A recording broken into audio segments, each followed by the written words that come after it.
আমার স্ত্রী নড়ছে। এই নড়াচড়া যেমন তেমন নড়াচড়া না, একেবারে আমি আমার স্ত্রীর সাথে মিলন করলে যেভাবে নড়াচড়া করে ঠিক একই রকম নড়াচড়া করছে। হঠাৎ আমার ঘুম ভেঙে গেল। আমি ঘাড় ঘুরিয়ে স্ত্রীর দিকে তাকালাম। এ কি, সে এইভাবে নড়াচড়া করছে কেন? আমি কিছুটা অবাক হলাম। ঘুমের ঘোরে মরীচিকা দেখছি মনে হলো, তাই চোখ কচলিয়ে আবার দেখলাম নড়াচড়াটা হঠাৎ করে থেমে গেল, কিন্তু আমার স্ত্রী অঘরে ঘুমোচ্ছে। দেখে মনে হচ্ছে সে গভীর ঘুমে মগ্ন। আমি শোয়া থেকে উঠে বসে গেলাম। অজানা ভয়ে আমার শরীর থির থির করে কাঁপছে। এত রাতে আমার স্ত্রী এভাবে নড়াচড়া করছে কেন? আমার কেন জানি মনে হলো কেউ একজন ওর সাথে মিলন করছিল। আমি ওকে ডাকতে লাগলাম, রাত্রি, এই রাত্রি। সে গভীর ঘুমে মগ্ন। আমি এবার তার শরীরে ঝাঁকুনি দিয়ে ডাকতে লাগলাম, রাত্রি, এই রাত্রি, ওঠো বলছি। আমার ঝাঁকুনিতে সে লাফ মেরে উঠে বসলো। হাঁপাতে হাঁপাতে বলল, কি হয়েছে? এভাবে ডাকলে কেন? তুমি এভাবে নড়াচড়া করলে কেন? সে কিছুটা অবাক হয়ে বলল, আমি আবার কই নড়াচড়া করলাম? আমি স্পষ্ট দেখেছি তুমি ঠিক যেভাবে নড়াচড়া করছিলে, যেভাবে তুমি আমি মিলন করলে নড়াচড়া করো। তোমার কি মাথা ঠিক আছে কাফি? আমি কেন শুধু শুধু ওভাবে নড়াচড়া করব? দেখো, এত রাতে তোমার সাথে ঘ্যানর ঘ্যানর করতে ইচ্ছা করছে না। তুমি ঘুমোলে ঘুমাও, না ঘুমোলে ড্রয়িং রুমে গিয়ে টিভি দেখো। আমি একটু বাথরুম থেকে ফ্রেশ হয়ে আসি বলেই রাত্রি খাট থেকে নেমে বাথরুমের দিকে চলে গেল। সে বাথরুমে ঢোকার সময় আমি তার পেছনের দিকে খেয়াল করতে দেখলাম তার পেছনের জায়গা বরাবর ভেজা। যা দেখে আমি চমকে উঠলাম। তার মানে আমি যা দেখেছি সেটাই সত্যি। ও কি কারোর সাথে মিলন করছিল? হঠাৎ আমি ওর দিকে চেয়ে চোখ ফিরিয়ে খাটের দিকে তাকালাম, যেখানেও শুয়েছিল। দেখলাম ঠিক জায়গা বরাবর ভেজা। আমার গলা শুকিয়ে আসছে, ভয় সারা শরীর কাঁপছে। এ কি করে সম্ভব? আমার স্ত্রী কার সাথে মিলন করছিল? কিন্তু এই রুমে তো আমি এবং ও ছাড়া আর কেউ নেই। এত রাতে কারো আসারও কথা না, এবং এই বাসায় আমি আমার স্ত্রী এবং মা ছাড়া কেউ থাকে না। তাহলে কি সে কাউকে রুমে ঢুকিয়ে রেখেছে? আমাকে ঘুমিয়ে রেখে সে ওর রুমে মিলন করছিল? তাৎক্ষণিক আমি খাট থেকে নেমে গেলাম। খাট থেকে নেমে এদিক ওদিক তাকাতে লাগলাম, কিন্তু কোথাও কাউকে দেখলাম না। হঠাৎ মনে পড়ল খাটের নিচের কথা। সেখানে কি কাউকে ঢুকিয়ে রেখেছে? নাকি ওরা মিলন করার সময় আমার ঘুম ভাঙতেই লোকটি ওর শরীরের উপর থেকে নেমে খাটের নিচে ঢুকে গেল? আমি তাড়াহুড়ো করে খাটের নিচে তাকালাম, কিন্তু সেখানেও কাউকে দেখতে পেলাম না। হঠাৎ মনে পড়ল বেলকনির কথা। বেলকনির দিকে যেতে গিয়ে দেখলাম বেলকনি আটকানো। তাহলে নিশ্চয়ই লোকটা ওদিকে পালিয়ে যেতে পারেনি। তারপর আমি রুমের দরজার দিকে আসলাম। দরজার পর্দা সরাতেই আমি একটা ধাক্কা খেলাম। আমার এখনো স্পষ্ট মনে আছে, রাতে ঘুমোতে যাওয়ার আগে আমি নিজের হাতেই দরজার সিটকানি লাগিয়েছিলাম। তাহলে এখন দরজাটা খোলা কিভাবে? আমি তাড়াতাড়ি রুম থেকে বের হলাম। আমাদের রুমের সামনেই ডাইনিং রুম। ডাইনিং রুমে টেবিলের উপর পানির জগ আর গ্লাস ছিল। যেহেতু টেনশনে আমার গলা শুকিয়ে গেছে, তাই গ্লাসে একটু পানি ঢেলে তা পান করতে লাগলাম। আর মনে মনে ভাবতে লাগলাম, যদি কেউ নাইবা থাকবে আর তার সাথে সে মিলন নাইবা করবে, তাহলে ওর পেছনে ওখানে ভেজা কেন? বিছানাটাও ভেজা কেন? পানি পান শেষ করে মনে মনে ভাবলাম, নিশ্চয়ই এখানে কেউ না কেউ আছে।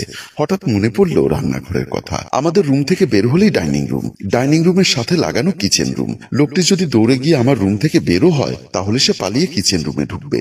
আমি মনে মনে সাহস সঞ্চয় করতে লাগলাম। কিন্তু আমি ভীতু প্রকৃতির লোক। জীবনে কারোর সাথে মারামারি থাক দূরের কথা, কখনো ঝগড়াও করিনি। কিন্তু আমার মন বলছে, কাফি, তোকে অনেক সাহসী হতে হবে। তোর সবচাইতে মূল্যবান আমানত খেয়ানত করেছে এই লোকটা। তুই ওকে ছাড়িস না কাফি। সাহস নিয়ে গিয়ে যা, শক্ত একটা কিছু দিয়ে তার মাথায় একটা সজোরে আঘাত কর, যাতে সে চিরজীবনের জন্য তোর প্রিয়তমা স্ত্রীর পথ থেকে সরে যায়। মনে মনে অনেক সাহস সঞ্চয় করলাম। তারপর এদিক ওদিক তাকিয়ে শক্ত কিছু খুঁজতে লাগলাম। হঠাৎ চোখে পড়ল দেওয়ালের সাথে লাগানো ঝাড়ু। ঝাড়ুটা হাতে নিলাম। পরখ করে দেখলাম অতটাও শক্ত না, তবু হাতের লাঠি বলে কথা। ঝাড়ুটা দুই হাতে চেপে ধরে ধীরে ধীরে রান্নাঘরের দিকে গেলাম। রান্নাঘরে এসে দেখি কোথাও কেউ নেই। তার মানে লোকটা রান্নাঘরেও ঢোকেনি। তাহলে নিশ্চয়ই বেটা ড্রয়িং রুমে চলে গেছে। তাই আমি অনেক সাহস নিয়ে ড্রয়িং রুমের দিকে গেলাম। আমাদের ড্রয়িং রুমের দিকে যাওয়ার আগে একটা বাথরুম আছে। আমি যখন ড্রয়িং রুমের দিকে যাচ্ছিলাম, হঠাৎ আমার মনে হলো ছট করে একটা আওয়াজ হওয়ার সাথে সাথে আমি ভয়ে ফ্লোরে পড়ে গেলাম। বুকের মধ্যে থুথু ছিটিয়ে বাথরুমের দরজাটার দিকে তাকালাম। কে যেন বাথরুমের ভিতর থেকে দরজা লাগিয়ে দিয়েছে। ভয় আমার সারা শরীর কাঁপছে। একবার ইচ্ছা করছিল রাত্রিকে ডাকি, সে সাথে থাকলে আমার সাহস বাড়বে। কিন্তু পরক্ষণে মনে হলো এই ঘটনার মূল নায়িকা তো সে তো জানে এই লোকটাকে। ওরা দুজন মিলেই তো পরকীয়ার নাটক সাজিয়েছে। রাত্রিকে ডাকলে বরং হিতে বিপরীত হবে। লোকটি আমার হাতে ধরা পড়ে গেলে ওরা বাঁচার জন্য দুজনে মিলে আমাকে শেষ করে দিবে। রাত্রি আমার স্ত্রী হলেও এই মুহূর্তে সে আমার শত্রু। শত্রু দিয়ে শত্রু ধরা যাবে না। তার চেয়ে বরং ভালো হয় মাকে ডাকলে। কিন্তু না, আমাদের এই পাপের নাটকে মাকে ডাকা যাবে না। এমনিতে আমার মা অসুস্থ মানুষ। সে যদি শোনে তার ছেলের বউ পরকীয়া করেছে, তাহলে নির্ঘাত স্ট্রোক করবে। আবার মনকে শক্ত করতে লাগলাম। কাফি, বসে থাকলে হবে না। মনকে শক্ত করে উঠে দাঁড়া, গিয়ে লাথি মেরে বাথরুমের দরজা ভাঙ এবং ভেতর থেকে বের করে আন তোর শত্রুকে, তারপর নিজের হাতে তোর শত্রুকে এবং তোর স্ত্রীকে একসাথে শেষ করে দে। আবার মনকে প্রশ্ন করলাম, স্ত্রীকে কেন শেষ করব? সে তো আমার স্ত্রী। মন আমায় উত্তর দিল, রাত্রি যদি তোর স্ত্রী হবে তাহলে সে তোর পাশে শুয়ে পরপুরুষের সাথে মিলন করে কিভাবে? রাত্রি তোর স্ত্রী হলেও চরম শত্রু, আর শত্রুকে ক্ষমা করতে নেই। উঠে দাঁড়া কাফি। আমি মনের কথা মতো উঠে দাঁড়ালাম। তারপর ধীরে ধীরে শক্তি সঞ্চয় করে যখনই বাথরুমের সজোরে লাথি দিতে যাব তখনই দেখলাম বাথরুম খুলে বের হয়েছে আমার অসুস্থ মা। মা আমাকে দেখে বলল, কিরে কাফি, আমাকে লাথি মারতে চাইলি কেন? হঠাৎ করে মাকে দেখে আমি চমকে উঠলাম। থতমত খেয়ে বললাম, না মা, কই, আমি কেন তোমাকে লাথি দিতে যাব? তাহলে তুই পা তুলে এদিকে আসছিলি কেন? আমি ঠোঁটের কোণে একটা বিরস হাসি দিয়ে বললাম, না মা, আমি তো ক্যারাটে প্র্যাকটিস করছি। আমার কথা শুনে মা যেন সপ্তম আকাশ থেকে পড়ল আর বলল, এত রাতে কি কেউ ক্যারাটে প্র্যাকটিস করে? করতাম না। তুমি তো জানো আমি কলেজ জীবনে ওস্তাদ নায়ক রুবেল থেকে ক্যারাটে শিখেছিলাম। চাকরিতে ঢোকার পর থেকে আর ক্যারাটে প্র্যাকটিস করা হয় না। এখন তো দিনকাল খারাপ, যখন তখন ছিনতাই হচ্ছে, তাই ভাবছি পুরনো কলা কৌশলগুলো আবার একটু প্র্যাকটিস করে নেই। আমার কথা শুনে মা বলল, কাল সকালে কি তোর অফিস নেই? আছে তো। এত রাত জেগে থাকলে অফিসে যাবে কিভাবে? যা শুয়ে পড়, বলেই মা চলে গেলেন। কিন্তু আমার মনে রেখে গেলেন হাজারো প্রশ্ন। লোকটি তাহলে গেল কোন দিক দিয়ে? এদিক ওদিক তাকিয়ে কোথাও তার কোনো অস্তিত্ব খুঁজে পেলাম না। তাহলে কি আমি এতক্ষণ মরিচিকার পেছনে ছুটেছি? এটা কি আমার চোখের ভ্রম ছিল? যদি চোখেরই ভুল হয় তাহলে রাত্রির পেছনে ভেজা ছিল কেন? নানা প্রশ্ন মাথায় নিয়ে আমি আবারও রুমের দিকে চলে গেলাম। রুমে এসে দেখি রাত্রি শুয়ে আছে, কিন্তু ঘুমোয়নি। আমাকে রুমে ঢুকতে দেখে চোখ বড় করে আমার দিকে তাকিয়ে রইল। আমি তার দিকে তাকিয়ে বললাম, কার জন্য অপেক্ষা করছো? সে এবার শোয়া থেকে উঠে বলল, কার জন্য অপেক্ষা করে আছি মানে? নিশ্চয়ই তুমি ড্রয়িং রুমে গিয়ে সিগারেট টেনে এসেছো। তোমাকে না কতবার নিষেধ করেছি সিগারেট স্পর্শ করবে না? আমি সিগারেট টানতে যাইনি। তাহলে এতক্ষণ কোথায় গেছিলে? আমি তাকে কিভাবে বলি যে আমি এতক্ষণ ধরে তার সেই পরকীয়া প্রেমিককে খুঁজছি? যেহেতু আমি লোকটাকে হাতে নাতে ধরতে পারিনি, সেহেতু রাত্রি স্বীকার করবে না, অহেতুক ঝামেলা বাড়বে। তাই তাকে বললাম পানি পান করতে গেছিলাম এতক্ষণ ধরে। এবার আমার মেজাজটা খিটখিটে হয়ে গেল, তাই চেঁচিয়ে বললাম, পানি পান করতে কি টাইম লিমিট করে দেওয়া আছে নাকি? আমার মন চেয়েছে তাই আমি অনেকক্ষণ বসে বসে পানি পান করেছি। আমাকে উত্তেজিত হতে দেখে সে আর কোনো কথা না বাড়িয়ে শুয়ে পড়ল। আমিও একরাশ টেনশন এবং হাজারটা প্রশ্ন মাথায় নিয়ে তার পাশে শুয়ে পড়লাম। পরদিন সকালবেলা অফিসে এসে আমার অফিস রুমে চেয়ারের উপর বসে মনে মনে ভাবছি, গতকাল লোকটা কোন দিক দিয়ে পালিয়ে গেল, নাকি ওটা আমার মনের ভুল ছিল? আচ্ছা ভালো কথা, রাত্রির পেছনটা তো স্বপ্নে দেখেও ভিজতে পারে। যেমনটা আমরা পুরুষেরা ঘুমোলে ঘুমের ঘোরে খারাপ স্বপ্ন দেখলে পণ্যের কাপড় ভিজে যায়, তাহলে কি গতকাল রাত্রিও খারাপ স্বপ্ন দেখেছিল?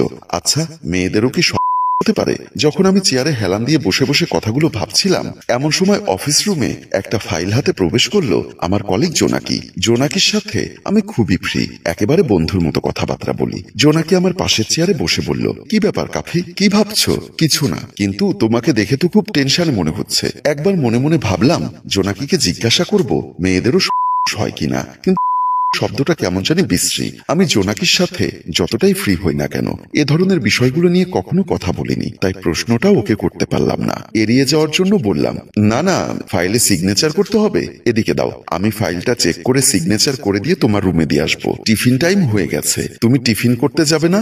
যাবো, আগে তোমার এই ফাইলটা চেক করে নেই। আচ্ছা ঠিক আছে, তুমি ফাইলটা সিগনেচার করে আমার রুমে নিয়ে এসো, তারপর দুজনে একসাথে টিফিন করতে যাব।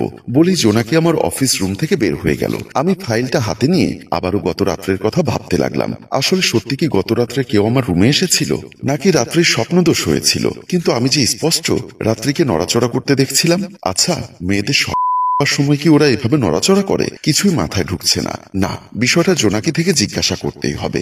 তাই ওর ফাইলটা হাতে নিয়ে চেক না করেই তাড়াতাড়ি কয়েকটা সিগনেচার করে দিলাম। তারপর ফাইলটা হাতে নিয়ে জোনাকির রুমের দিকে গেলাম। জোনাকির রুমে ঢুকতেই দেখলাম জোনাকি মোবাইলে তার হাজবেন্ড কাননের সাথে কথা বলছে।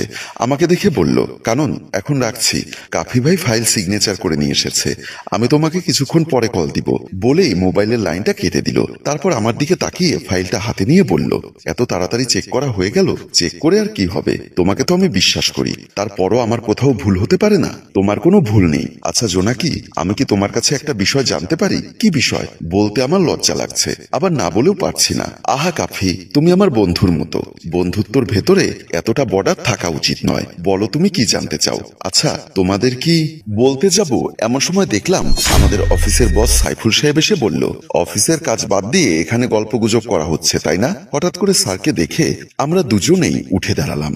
জোনাকি কাঁপা কাঁপা গলায় বলল, না স্যার, আমরা অফিসের প্রজেক্ট নিয়ে আলোচনা করছি। সাইফুল স্যার বলল, এখন অন্য কোনো প্রজেক্ট নিয়ে আলোচনা করতে হবে না। কাফি সাহেব, আপনি তাড়াতাড়ি আপনার রুমে গিয়ে আমাকে কল্পলোকের প্রজেক্টটা রেডি করে দিন। জোনাকিকে আর প্রশ্নটা করা হলো না। শেষ পর্যন্ত আমি মাথা নিচু করে জোনাকির রুম থেকে আমার অফিস রুমের দিকে চলে আসলাম। আজও যথারীতি খাওয়া দাওয়ার পর স্বামী স্ত্রী ঘুমিয়ে আছি। একটু একটু করে ঘড়ির কাঁটা ঠিক মধ্যরাতে চলে গেল। চোখের কোনায় কোনায় ঘুম চলে এসেছে। ঘুমের ঘোরে হঠাৎ আমি খাট নড়াচড়া অনুভব করলাম। মনে হচ্ছে আমাদের খাটটা দুলছে, যে দোলানির তালে তালে আমিও দুলছি। হঠাৎ করে আমার ঘুম ভেঙে গেল। চোখ খুলে স্ত্রীর দিকে তাকাতেই দেখলাম আমার স্ত্রী যথারীতি গতকালকে রাত্রের মতো আবারও সেই প্রিয় পরিচিত নড়াচড়া করছে। আমি এবার স্পষ্ট লক্ষ্য করলাম সে মিলনের ভঙ্গিমায় নড়াচড়া করছে। হঠাৎ আমি তার চেহারা থেকে চোখটা যখন তার সামনের দিকে নিয়ে গেলাম, দেখলাম তার গায়ের উপর একটা লোক, যা দেখে আমি চমকে উঠলাম। হ্যালো ভিউয়ার্স, আপনারা কি এই লোকটা কে সেটা জানতে চান? জানতে চাইলে আমাদের কমেন্ট বক্সে লিখতে হবে দ্বিতীয় পর্ব চাই। একটা কথা মনে রাখবেন, যে গল্পের কমেন্টস, ভিউজ এবং শেয়ার কম হয়, আমরা সেই গল্পের দ্বিতীয় পর্ব তৈরি করি না। তাই উক্ত গল্পের দ্বিতীয় পর্ব দেখতে চাইলে এক্ষুনি গল্পটি আপনার ফেসবুকে শেয়ার করে দিন। এতক্ষণ ধরে গল্পটি দেখার জন্য আপনাকে অসংখ্য ধন্যবাদ।